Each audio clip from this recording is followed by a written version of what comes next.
Hi friends, ఓం సాయిరాం. బాబాగారి ఆశీస్సులు అందరిపైన ఉండాలని మనస్ఫూర్తిగా కోరుకుంటున్నాను. అందరు కూడా సుఖంగా, సంతోషంగా, ఆరోగ్యంగా ఉండాలని, ఆ బాబాగారి ఆశీస్సులు అందరిపైన ఉండాలని ఈ వీడియోను మొదలు పెడుతున్నాను. ఇక ఈరోజు వీడియోలో మనం చూడబోయేది ఏంటంటే, రేపు దత్తాత్రేయ జయంతి.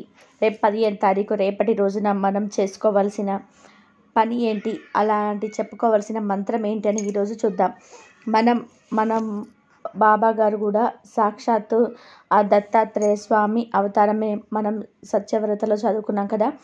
అయితే పురాణాల ప్రకారం బ్రహ్మ, విష్ణు, మహేశ్వరులైన త్రిమూర్తుల స్వరూపమే మన దత్తాత్రేయ స్వామి వారు. దత్త రూపం అసాధారణమైనది. దత్త అనే పదాన్ని సమర్పించి అనే అర్థం ఉంది.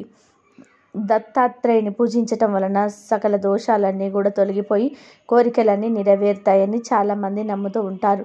సంతానం కోసం ఎదురు చూసే వాళ్ళకి, దత్తాత్రేయ ఆరాధించే వాళ్ళకి శుభప్రద అనే కూడా ఉంటుంది.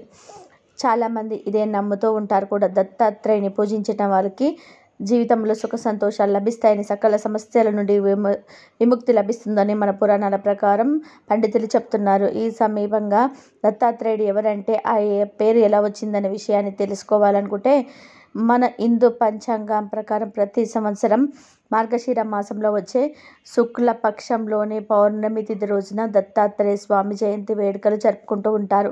అంటే రేపటి రోజున అన్నమాట. మనం ఇప్పుడు నడిచే మార్గశిర మాసం కదా కదండి, రేపటి రోజు పౌర్ణమి కాబట్టి రేపటి రోజున దత్తాత్రేయ స్వామి జయంతి.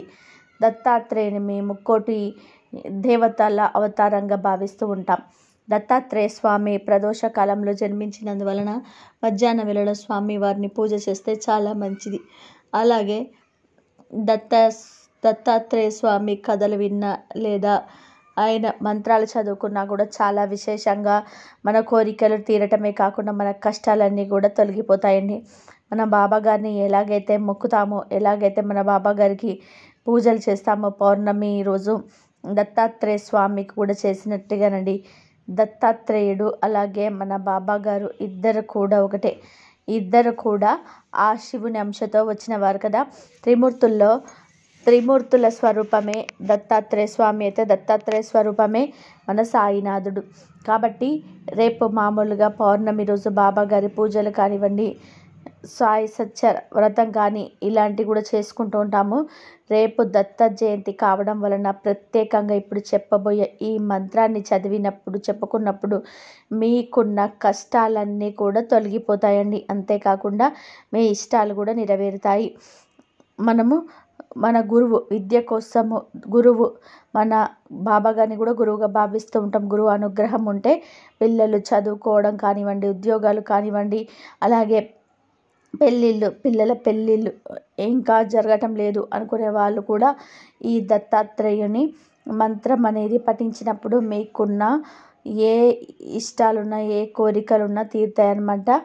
దీనికి సంబంధించి ఒక మంత్రాన్ని మీరు ఆ స్వామి వారికి తగ్గట్టుగా మీరు చదువుకున్నట్లయితే కంపల్సరిగా కోరిక అనేది నెరవేరుతుంది.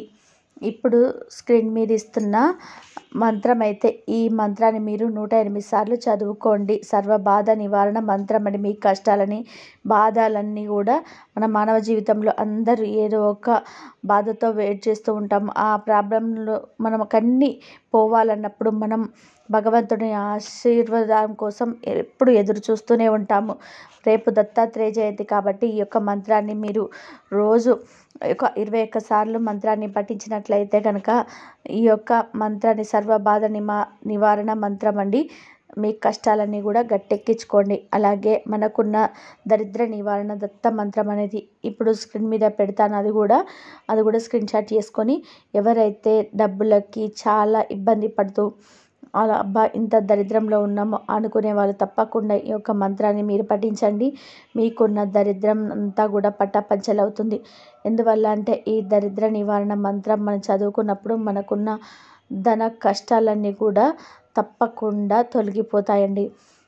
అదేవిధంగా పిల్లల విద్య కోసం మంచి మార్పులు రావాలన్నా, మనకున్న కష్టాలన్నీ కూడా తొలగిపోయేలాగా ఈ మంత్రాలు చదువుకోండి. రేపటి రోజున ఎవరికి సంబంధించిన ఆ మంత్రాలు దత్తాత్రేయ స్వామిని తలుచుకొని తప్పకుండా వారికైతే అభిష్టాలు నెరవేరుతాయి.